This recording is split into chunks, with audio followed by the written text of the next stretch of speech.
وسلم وصلی علیہ الصلاۃ والسلام علیک یا سیدی یا رسول اللہ وعلی آلک واصحابک یا حبیب اللہ۔ میں بہت ہی شکر گزار ہوں جناب حضرت علامہ مولانا ڈاکٹر غلام عباس صاحب کا کہ انہوں نے ہمیں آپ سے ملاقات کا موقع دیا اور مدارس کی طلباء کی اصلاح کے لیے ان کو بہتر تحقیق میں مدد کرنے کے لیے یہ ایک پلیٹ فارم مہیا کیا ہے۔ علماء کرام بھی اسٹیج پر موجود ہیں، وقت بہت مختصر ہے، میں بلا تمہید اپنی گفتگو شروع کرنا چاہتا ہوں۔ تحقیقی مقالہ کے جو مراحل ہیں آپ کو جن سے گزرنا پڑتا ہے وہ 6 ہیں جی۔ پہلا مرحلہ کیا ہے کہ آپ نے عنوان کا انتخاب کرنا ہے، وہ تقریباً آپ سب لوگوں نے کر لیا ہوگا جی کہ میں نے کس عنوان پر مقالہ لکھنا ہے، یہ عنوان منتخب ہو گیا۔ اس کے بعد دوسرا مرحلہ آتا ہے خاکہ سازی کا، خاکہ بنانا ہوتا ہے، جیسا کہ ڈاکٹر غلام عباس صاحب نے بھی آپ کو یہ اس کے بارے میں رہنمائی کی ہے۔ خاکہ سازی کیا ہے، اس میں ویسے تو بہت زیادہ تفصیلات ہیں، لیکن آپ نے صرف یہ کرنا ہے کہ خاکہ سازی میں آپ نے مقالہ کی کم از کم ابواب بندی اور فصول بنا لینی ہے جی، اور آپ کا مقالہ کم از کم 4 ابواب پر مشتمل ہو اور ایک باب کی 3 فصلیں یا 2 فصلیں ہونی چاہیے۔ اور یہ فصلیں آپ نے کہاں سے بنانی ہیں، کیسے بنانی ہیں، اس سلسلے میں تنظیم المدارس نے آپ کی بہت بڑی رہنمائی کر دی ہے۔ مثال کے طور پر آپ دیکھیں گے کہ یہ انہوں نے عنوان دیا ہے، عنوان کے آگے نموذج، المنہج والاہداف دیے ہوئے ہیں، یہ آپ کو پوائنٹس اور اشارے دے دی ہیں، ان کو آپ نے دیکھ کر ان کی مدد سے آپ نے ابواب بنا لینے ہیں جی۔ یہ سب سے پہلا آپ نے کام کرنا ہے جی۔ یہ جب آپ کر لیں گے، اس کے لیے میں نے ایک نمونہ بھی بنایا تھا، مثال کے طور پر یہ پہلا مقالہ جو ہے سورۃ بقرہ کے مضامین کا تکاملی مطالعہ، اس کے میں نے 5 ابواب بنائے ہیں آپ کی تھوڑا سا رہنمائی کے لیے۔ ایک پہلے باب میں علم تفسیر کا تعارف، آغاز، ارتقاء، اس کے بارے میں بیان کیا۔ دوسرے میں سید ابو العلا مودودی اور ان کی تفسیر تفہیم القرآن کا تعارف، منہج، اسلوب کو بیان کریں گے۔ تیسرے باب میں پیر کرم شاہ نظری کی تفسیر ضیاء القرآن، اس کا تعارف، منہج و اسلوب ہوگا۔ اور چوتھے باب میں میں نے جو میرا اصل موضوع عنوان تھا سورۃ بقرہ کے مضامین، ان کو تقسیم کیا ہے، عقائد و عبادات سے متعلق مباحث، معاملات سے متعلق مباحث۔ اب ان ذیلی کی جو اس کے نیچے جو ذیلی عنوانات آئیں گے ان کو آپ نے فصول میں ذکر کرنا ہے جی۔ عقائد کے ضمن میں کون سی مباحث آتی ہیں، عبادات کے ضمن میں کون سی مباحث آتی ہیں، معاملات کے ضمن میں کون سی مباحث آتی ہیں، یہ آپ نے کرنا ہے۔ اس کے بعد دوسرا مرحلہ آپ کے پاس آتا ہے مصادر و مراجع کی تحدید۔ مصادر اور مراجع آپ نے تلاش کرنے ہیں، کتب تلاش کرنی ہیں، آپ نے مواد تلاش کرنا ہے۔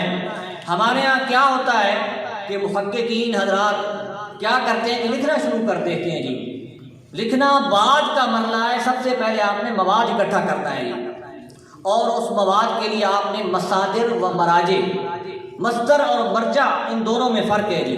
مصدر کس کو کہتے ہیں کہ وہ مصدر اس ماخذ کو اس کو کہا جائے گا جس کو خود اس نے اپنی آنکھوں سے دیکھا ہو جی، یا اسی زمانے کا وہ ہو جی۔ مثال کے طور پر جو بنیادی ہماری احادیث کی امہات الکتب، صحاح ستہ کی کتب ہیں، ان کو ہم مصدر کہتے ہیں جی۔ اور مرجع کیا ہوتا ہے، جو ان کے اوپر حلول، حواشی ہیں، شروحات وغیرہ لکھی گئی ہیں، وہ ان کے مراجع کی حیثیت رکھتی ہیں جی۔ تو مصادر و مراجع کو آپ نے دیکھنا ہے جی، اپنے مواد سے متعلق آپ نے مصادر اور مراجع کو اکٹھا کرنا ہے جی۔ وہ جیسا کہ علامہ نادر وسیم صاحب بتا رہے تھے، کہاں سے اکٹھا کرنا ہے، لائبریری سے اکٹھا کرنا ہے۔ دوسرا آپ نے کیا کرنا ہے، سب سے جو بہترین اس وقت آپ کے پاس سب سے بہترین سہولت ہے وہ گوگل کی ہے جی۔ گوگل کے اوپر آپ کتاب لکھیں، کوئی بھی آپ کتاب لکھیں گوگل کے اوپر، اردو میں لکھیں، اس کے آگے آپ نے انگلش میں PDF لکھ دینا ہے جی۔ مثال کے طور پر آپ ضیاء القرآن تلاش کرنا چاہتے ہیں، اردو میں ضیاء القرآن لکھیں گوگل میں، اس کے آخر میں PDF انگلش میں لکھنا ہے، PDF لکھیں گے تو اس عنوان پر آپ کے سامنے بہت سے لنکس آ جائیں گے، بہت سی کتابیں آ جائیں گی جی۔ آپ نے وہاں سے کتابوں کو اکٹھا کرنا ہے جی۔ کتابوں کو اکٹھا کرنے کے بعد پھر آپ نے کیا کرنا ہے کہ ان کتابوں کا مطالعہ کرنا ہے جی۔ یہ نہیں ہے کہ ایک عنوان پر صرف ایک کتاب لیں اسی سے مقالہ جو ہے لکھنا شروع کر دیں، ایسا نہیں کرنا جی۔ بہت سے رسائل، اور پھر اس کے اوپر میں ایک آپ کو یہ واٹس ایپ گروپ میں بھی آپ کو بھیجوں گا، ایک لنک ہے IRI کا ir.aiou.edu۔ یہ ہمارے پاکستان میں جو ریسرچ جرنل پبلش ہو رہے ہیں ان سب کے مضامین آرٹیکل جو ہیں وہ اس لنک پہ اوپر موجود ہیں جی، اور بڑی آسانی کے ساتھ آپ وہاں سے تلاش کر سکتے ہیں جی۔ ان آرٹیکل کو آپ دیکھیں جی، ان آرٹیکل کو ڈاؤن لوڈ کریں، اپنے پاس محفوظ کریں۔ اس کے بعد آپ نے کیا کرنا ہے کہ ان کا مطالعہ کرنے کے بعد پھر ان میں سے اپنے متعلقہ جو مواد ہے آپ کا اس کی نشاندہی کرنی ہے جی۔ اس کی نشاندہی کرنے کا سب سے آسان طریقہ کیا ہے؟ علامہ غلام باز صاحب کارڈ کا استعمال کہہ رہے تھے، وہ بھی بہت اچھی ہے۔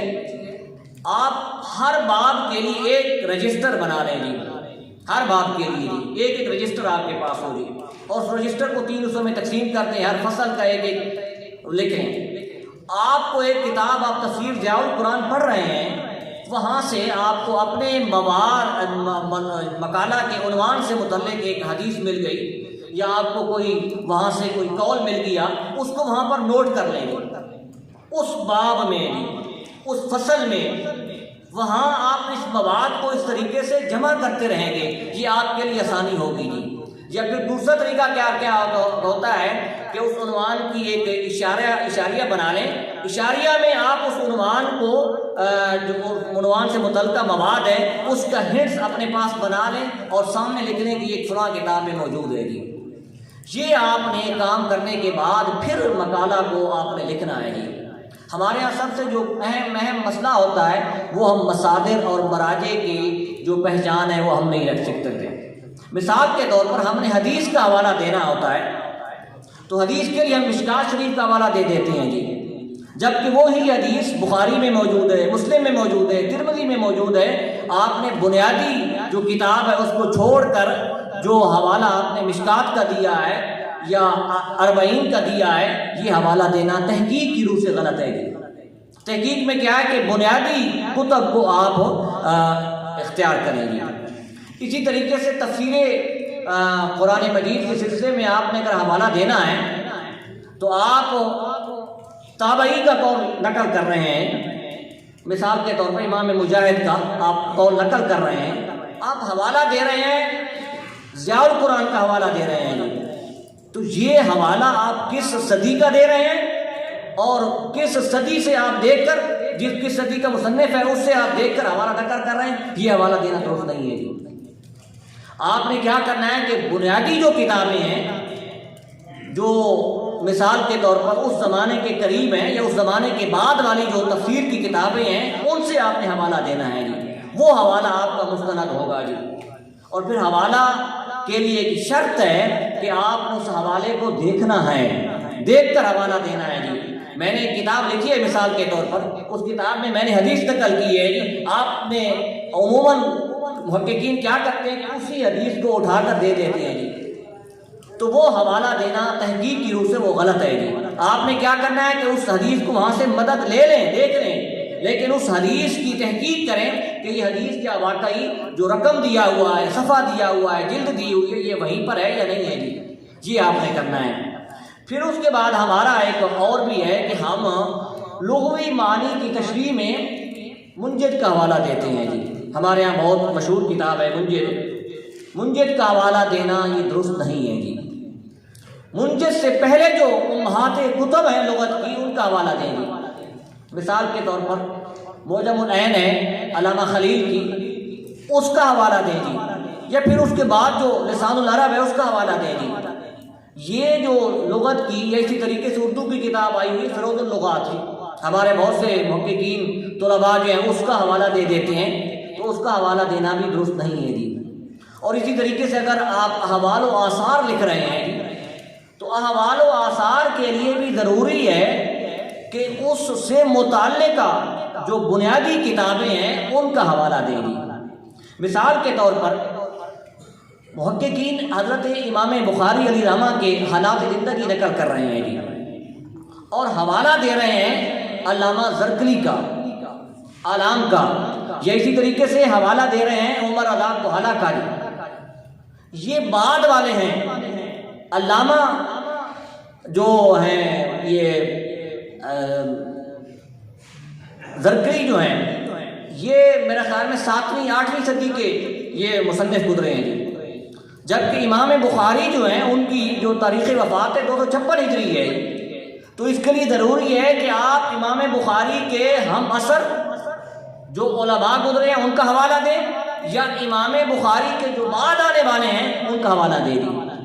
مثلا امام بخاری کے بعد امام ابو نعیم نے حلیۃ الاولیاء لکھی ہے، اس کا حوالہ دیں تو یہ مستند حوالہ مانا جائے گا جی۔ اس کے لیے یہ بھی کریں گے۔ پھر آج ہمارے یہاں گوگل سب سے بڑا مفتی بن گیا ہے جی، ہم کوئی بھی حوالہ کوئی بھی بات تلاش کرتے ہیں گوگل سامنے لے کر آ جاتا ہے، تو گوگل کے اوپر بہت سے حوالے غلط ہیں جی۔ گوگل سے مدد لیں، وہاں سے کتابیں دیکھیں، حدیث سرچ کریں، کر سکتے ہیں، لیکن اس کے علاوہ اگر آپ نے اس حوالے کی جو ہے وہ معیار کو چیک کرنا ہے تو آپ نے کسی کتاب سے اس کو دیکھیں، یا جو مشہور سافٹ ویئر ہے مکتبہ شاملہ ہے، یا اس طریقے سے ایزی مکتبہ ہے، یا اسی طریقے سے مکتبہ جبرائیل ہے، اس سے آپ ان کو چیک کریں گے کیا واقعی وہ حدیث اس کتاب میں موجود ہے یا نہیں ہے جی آپ نے کرنا ہے۔ پھر اس کے بعد آ جائیں کہ حوالہ دینے کا طریقہ تو آپ کو پہلے بتا چکے ہیں کہ یہ قرآن کا حوالہ کیسے دینا ہے، حدیث کا حوالہ کیسے دینا ہے، رسالے کا حوالہ کیسے دینا ہے، اور پھر اس کے بعد آپ نے کیا کرنا ہے کہ اقتباس جو آپ نے لینا ہے اس کے بارے میں بھی آپ نے بہت محتاط انداز میں اقتباس لینا ہے جی۔ ایک تو یہ کرنا ہے کہ 6 سطر سے، ڈاکٹر خالد داد ملک صاحب نے لکھا ہے کہ 6 سطر سے زیادہ اقتباس نہ لیں۔ عموماً محققین کیا کرتے ہیں کہ ادھر سے حوالہ اٹھایا جی، اور ادھر سے پھر اور حوالہ اٹھایا جی، ادھر سے اور حدیث اٹھائی جی، ادھر سے اور حدیثیں اٹھائی، ان کو سب جمع کر کے بہت بڑا لمبا مقالہ پیش کر دیا، اور جب چیک کیا جاتا ہے کہ خود جو محقق ہے لکھنے والا اس نے اپنی ایک صفحے میں کتنی جیلیں لکھی ہیں، تو پتہ چلتا ہے کہ محقق نے صرف ایک عنوان اوپر ذکر کیا ہے اور نیچے لکھتے ہیں جی کہ اس عنوان سے محتاط جو ہے وہ دائی ذیل حدیثیں موجود ہیں جی، اور نیچے حدیثیں ذکر کر دیتے ہیں۔ یہ تحقیق نہیں ہے جی، یہ تو آپ نے مواد جمع کر کے جی آپ نے دے دیا ہے جی۔ آپ محقق وہی ہوگا اصل جو ہر جگہ پر نظر آئے، آپ اپنا تجزیہ پیش کریں، آپ نقد کریں، آپ ان کا تجزیہ کے بعد اپنی رائے قائم کریں، رائے کا اظہار بھی آپ کریں، وہاں جو ہے آپ ہر جگہ پر نظر آئیں گے، اور اقتباس آپ نے صرف دلیل کے طور پر لینا ہے۔ اقتباس کا مطلب یہ نہیں ہوتا کہ آپ نے صفحات کو بڑھانا ہے یا اپنے مقالہ کو آگے لے کر جانا ہے جی۔ اس سلسلے میں آپ کو پہلے بھی بتا دیا گیا ہے کہ اقتباس لینے کے کیا جو ہے وہ طریقہ کار ہیں۔ اور پھر آپ کا جو تصویر اور تحریر کا جب مقالہ آپ لکھیں گے تو اس وقت کیا آپ کو سامنے چیزیں، آپ نے سب سے پہلے مصادر اصلیہ سے، اب مثال کے طور پر ضیاء القرآن آپ اس کے اوپر آپ مقالہ لکھ رہے ہیں تو ضیاء القرآن ہی مصادر اصلیہ ہے، وہاں سے آپ اگر ضیاء القرآن میں کوئی حدیث آ گئی ہے تو حدیث کا حوالہ آپ نے بخاری سے دینا ہے جی، نہ کہ ضیاء القرآن میں جو حدیث درج کی گئی ہے اس کا حوالہ بھی وہیں سے دے دیں گی، اس کا حوالہ آپ نے بخاری سے یا مسلم سے جس جگہ پر وہ موجود ہے وہاں سے۔ پھر یہ ہے کہ تحریر میں آپ ترتیب ہونی چاہیے جی، سب سے پہلے لغوی معنی ذکر کریں، پھر اس کے بعد اصطلاحی معنی ذکر کریں، پھر اس کے بعد اس کی ضرورت و اہمیت کو بیان کریں، پھر اس کے بعد اس کے اوپر جو ہے جواز کے دلائل پیش کریں، پھر اس کے بعد عدم جواز کے دلائل پیش کریں۔ آپ جس طریقے سے علامہ غلام رسول سعیدی صاحب کا جو منہج اسلوب ہے اس کو آپ دیکھ لیں جی، تو انہوں نے کس انداز میں چیزوں کو بیان کرتے ہیں وہ ہی آپ کے لیے کافی ہے جی۔ اور اس کے بعد کیا ہے کہ ربط بھی ہو جی، آپ کی ایک بات میں دوسری بات میں ربط تعلق موجود ہو جی، یہ نہیں ہے کہ آپ ایک بات ذکر کریں اور پھر دوسری بات کا اس کے ساتھ کوئی ربط نہ ہو، تعلق نہ ہو جی، مناسبت ہونی چاہیے۔ اور تیسرا کیا ہے کہ دلائل کا، حقائق کا جو ہے تجزیہ آپ صحیح غیر جانبدار ہو کر کریں گے۔ یہ نہیں ہے کہ آپ کے اوپر ایک عقیدت کا یا مسلک کا رنگ غالب ہے جی، آپ اس کو دیکھ کر جو ہے وہ کرتے ہیں جی، یہ نہیں کرنا چاہیے۔ اور پھر کیا ہے کہ آپ کا اسلوب جو ہے وہ علمی ہو، واعظانہ نہ ہو جی، مقررانہ نہ ہو جی۔ جس طریقے سے ہم دوران خطابت جو ہے وہ الفاظ استعمال کرتے ہیں اس طریقے سے نہیں ہونا چاہیے، بلکہ علمی انداز میں آپ نے کسی کا رد بھی کرنا ہے تو علمی انداز میں کریں، کسی کے نقطۂ نظر کو ثابت کرنا ہے تو وہ بھی علمی انداز میں کرنا ہے۔ اور پھر کیا ہے کہ لمبے چوڑے القابات سے بھی گریز کریں گے۔ مثال کے طور پر آپ حضرت علامہ مولانا خادم حسین رضوی صاحب کے اوپر مقالہ لکھ رہے ہیں تو بڑے القابات نہ دیں گے، صرف علامہ خادم حسین رضوی صاحب یا علیہ رحمہ اس طریقے سے جی۔ اب ہر جگہ پر آپ شیخ القرآن یا امیر المومنین یا اس طریقے سے آپ جو ہے وہ القابات دیتے جائیں جی، تو یہ مقالہ جو ہے صرف لمبا ہوگا، مقالے کے اندر وہ آپ کی تحقیق نظر نہیں آئے گی۔ دوسرا کیا ہے کہ آپ نے گفتگو کا خلاصہ شروع میں اور آخر میں پیش کرنا ہے۔ آپ ایک فصل لکھ رہے ہیں، فصل کے شروع میں اس پوری فصل کا خلاصہ پیش کریں اپنے الفاظ میں جی، کہ اس فصل میں میں یہ مسائل ذکر کروں گا جی، اور جب آخر میں فصل کا اختتام کریں گے تو وہاں پر بھی آپ نے اس کا خلاصہ آپ نے ذکر کرنا ہے جی۔ اور پھر اس کے بعد آپ نے حواشی لکھنے ہیں جی۔ حاشیہ پہلے بھی بتا چکے ہیں کہ کوئی مثال کے طور پر اوپر ایک شخصیت آ جاتی ہے جی، یا کوئی اصطلاح آ جاتی ہے جی، اس کی آپ نے نیچے حاشیہ میں وہ اینڈ نوٹ ہو یا فٹ نوٹ ہو، وہاں پر آپ نے اس کی یعنی تشریح کرنی ہوتی ہے۔ مثال کے طور پر اگر کسی جگہ پر کسی مصنف کا نام امام بخاری کا نام آ گیا تو امام بخاری کے حالات 2-3 لائن میں آپ جو ہے وہاں نیچے ذکر کر سکتے ہیں۔ حاشیہ اور تعلیق میں فرق ہے۔ تعلیق کیا ہوتی ہے؟ تعلیق کتاب کا جو متن ہوتا ہے اس کے اوپر جو کمنٹری کی جاتی ہے اس کو تعلیق کہا جاتا ہے۔ حواشی میں مصنف کا تعارف بھی آ سکتا ہے، اصطلاحات بھی ذکر کر سکتے ہیں، یہ سب چیزیں وہاں آ سکتی ہیں جی۔ اس کے بعد جب آپ نے مقالہ لکھ لیا، مقالہ لکھنے کے بعد آپ نے نتائج لکھنے ہوتے ہیں جی۔ نتائج سے پہلے آپ نے خلاصۃ البحث لکھنا ہے جی، پورے مقالے کا خلاصہ ذکر کرنا ہے کہ میں نے پہلے باب میں یہ بیان کیا، دوسرے میں یہ بیان کیا، تیسرے میں یہ بیان کیا، چوتھے میں یہ بیان کیا جی، اور پھر میں 5ویں میں یہ بیان کر کے اس کو پورے ایک اپنے الفاظ میں آپ نے بیان کرنا ہے۔ اس کو خلاصۃ البحث کہا جاتا ہے۔ یہ مقالہ کے آخر میں یعنی 4 ابواب کا یا 3 ابواب کا آپ نے خلاصہ لازمی ذکر کرنا ہوتا ہے۔ اس کے بعد کیا ہوتا ہے کہ آپ نے نتائج لکھنے ہوتے ہیں جی۔ نتائج کا تعلق فرضیہ سے ہوتا ہے جی۔ فرضیہ کیا ہوتا ہے کہ آپ نے ایک عنوان جب منتخب کیا ذہن کے اندر تو اس وقت آپ کے ذہن کے اندر جو ابتدائی رائے قائم ہوئی، مثال کے طور پر یہی کہ تفسیر ضیاء القرآن اور تفسیر تفہیم القرآن کے مضامین کا تقابلی مطالعہ، آپ کے ذہن میں رائے پیدا ہوئی کہ پیر محمد کرم شاہ النظری علیہ رحمہ کا جو منہج اور اسلوب ہے یہ تفہیم القرآن سے، سید ابو الاعلیٰ مودودی سے اچھا ہے جی۔ یہ آپ کے ذہن کے اندر ایک رائے تھی، آپ نے جب تحقیق کی، آپ نے اس کے اوپر لکھا جی، تو پھر آپ کو پتہ چلا کہ واقعی کیا وہ جو میں نے پہلے رائے قائم کی تھی اپنے ذہن کے اندر، کیا وہ اب ثابت بھی ہو رہی ہے نہیں ہو رہی؟ تو اس نتائج کا فرضیہ تحقیق کے ساتھ بڑا گہرا تعلق ہوتا ہے جی۔ اور پھر یہاں بھی یہ نہیں ہوتا کہ آپ نے جب نتائج لکھنے ہیں تو فرضی نتائج لکھتے جائیں جی، فرضی نتائج کبھی بھی نہیں لکھنے کی۔ آپ نے وہی نتیجہ لکھنا ہے جس نتیجے کو یا جس بحث کو آپ نے مقالہ کے اندر ذکر کیا ہے اس کو آپ نے ذکر کرنا ہے جی۔ اور پھر یہ بھی ہوتا ہے کہ عموماً طلباء کیا کرتے ہیں کہ مقالہ کے اندر بہت اور کچھ لکھتے ہیں جی، جب تحقیق کے نتائج مرتب کرتے ہیں تو وہاں جو ہے کچھ اور ذکر کرتے ہیں۔ ان کا آپس میں ربط بھی ہونا چاہیے، وہ نتیجہ آپ نکال رہے ہیں جس کا ذکر بھی نہیں ہے مقالہ کے اندر، ایسا نہیں ہونا چاہیے جی۔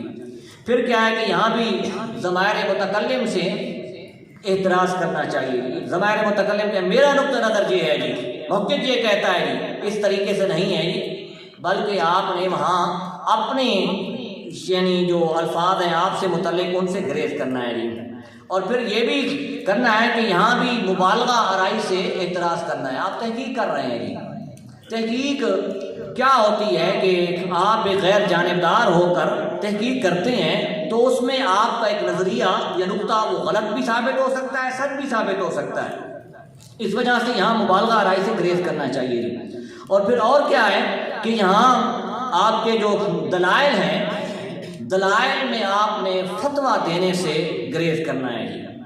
فتویٰ کیا ہوتا ہے جی کہ فلاں حق پر ہے جی، فلاں باطل پر ہے جی، یہ ایسے الفاظ استعمال نہیں کرنے جی، بلکہ کیا کرنا ہے کہ آپ نے یہ ذکر کرنا ہے وہاں پر کہ میں نے دونوں کے ان دونوں مصنفین کے دلائل کو پڑھا، ذکر کیا، اس کے بعد میں اس نتیجہ پر پہنچا ہوں، یا میرا تحقیق کا خلاصہ یہ ہے کہ فلاں کے دلائل جو ہیں وہ زیادہ اقویٰ ہیں، زیادہ مضبوط ہیں جی بنسبت فلاں کے جی۔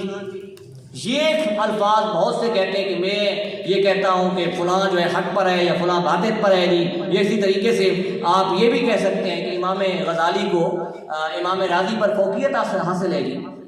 آپ کے نظر میں دونوں محترم شخصیت ہیں، آپ دونوں کے اوپر تحقیق کر رہے ہیں جی، تو آپ نے کسی ایک نقطہ نظر کو بطلان کا لفظ یا اس طریقے سے حق و باطل سے اعتراض کرنا ہے۔ اس کے بعد باقی آ جاتی سفارشات کی، آپ نے سفارشات لکھنی ہوتی ہیں جی۔ وہ سفارشات عمومی طور پر کیا ہوتی ہیں جی کہ اس مقالہ کو کتابی شکل میں شائع کیا جائے، اس مقالہ سے متعلق جو تحقیق ہو سکتی ہے اور کوئی آپ کے ذہن میں عنوان آ سکتا ہے جی۔ آپ مثال کے طور پر امام بخاری کے جو ہے وہ تراجم پر، اس کے احوال و آثار پر گفتگو کر رہے ہیں، تو آپ ذکر کر سکتے ہیں کہ ان کے مسلکی گفتگو بھی ہو سکتی ہے، مسلک کے اوپر تحقیق ہو سکتی ہے جی، تو ان سے متعلق جو ہے آپ نے سفارشات پیش کرنی ہوتی ہے۔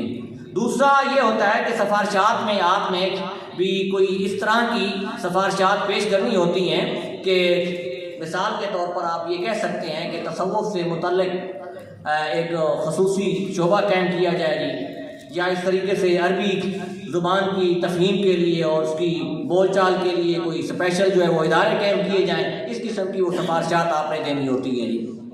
سفارشات کے بعد آپ نے اشاریہ مرتب کرنا ہوتا ہے جی۔ اشاریہ میں کیا کیا چیزیں ہوتی ہیں؟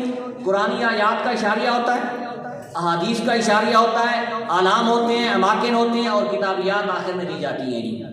قرآنی آیات کا جو آپ نے اشاریہ دینا ہے اس میں آپ نے سب سے پہلے کیا ہے کہ نمبر شمار، اس کے بعد آیات، اس کے بعد کیا ہے کہ متعلقہ جو صورت ہے اس کا نام دینا ہے، اس کے بعد آپ نے آیت نمبر دینا ہے، اس کے بعد یہ آیت مقالہ میں کس صفحہ پر ہے اس کو آپ نے دینا ہے، اور پھر اس میں بھی یہ کرنا ہے کہ سب سے پہلے سورۃ فاتحہ کی اگر آیت ہے تو اس کو ذکر کریں، پھر البقرہ کی، پھر اس طریقے سے جو قرآن کی صورتوں کی ترتیب ہے اس کے مطابق آپ نے ذکر کرنا ہے۔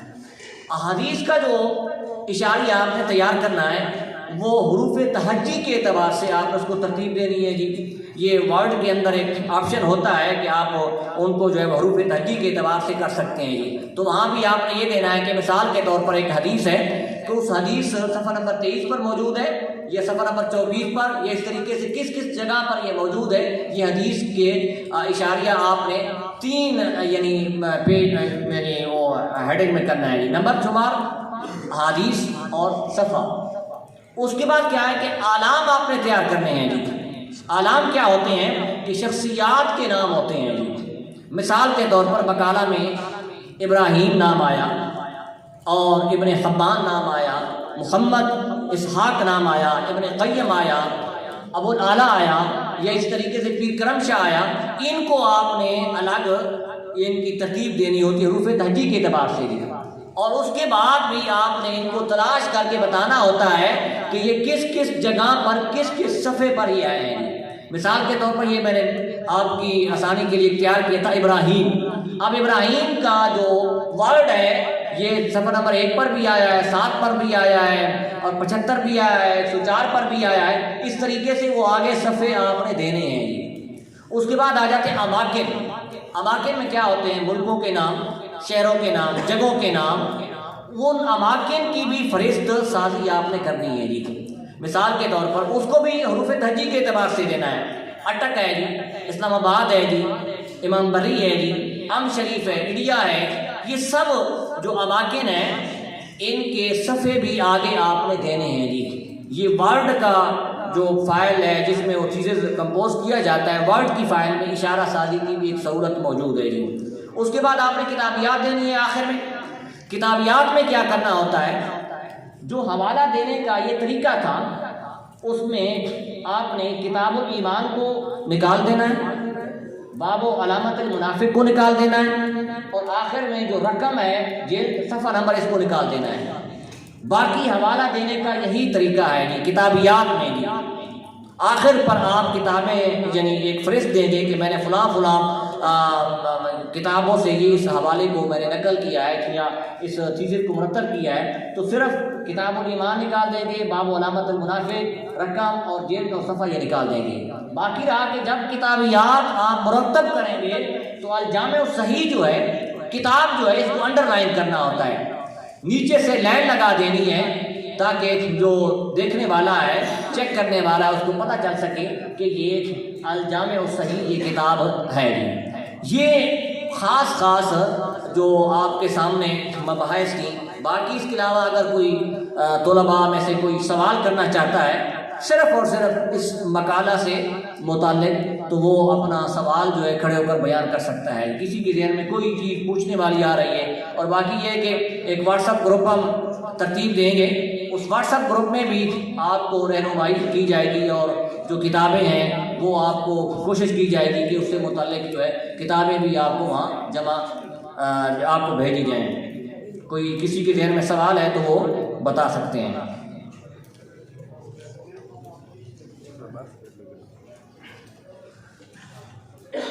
خاتمہ لکھنا ہوتا ہے اور یہ نبی مبارک کی طرف سے ہدایات دی گئی ہیں، خاتمہ کا ذکر ہوتا ہے، تو اس میں کس چیز کو ذکر کیا جائے؟ تھوڑی سی اس کی وضاحت. خاتمہ اور خلاصۃ البحث ایک ہی چیز ہے جی. ٹھیک ہے، یہ میں لفظ اس کو استعمال نہیں کر سکا. خاتمہ اور خلاصۃ البحث یعنی وہ پورے مقالے کا خلاصہ آپ نے لکھنا ہوتا ہے جی اپنے الفاظ میں. اور اس کو آپ نے یہ کہ پہلے باب میں میں نے یہ چیزیں ذکر کی ہیں اور فلاں مصنف کا نقطہ نظر کچھ اس طرح ہے، فلاں کا کچھ اس طرح ہے.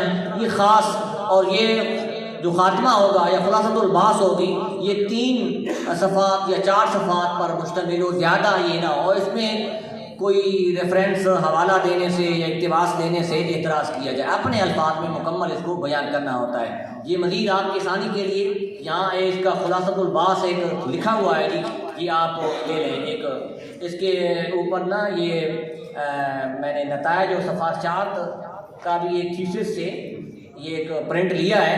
یہ وہاں لکھے ہوئے ایک یونیورسٹی کا پیٹرن ہے، اس کے مطابق یہ آپ لے سکتے ہیں.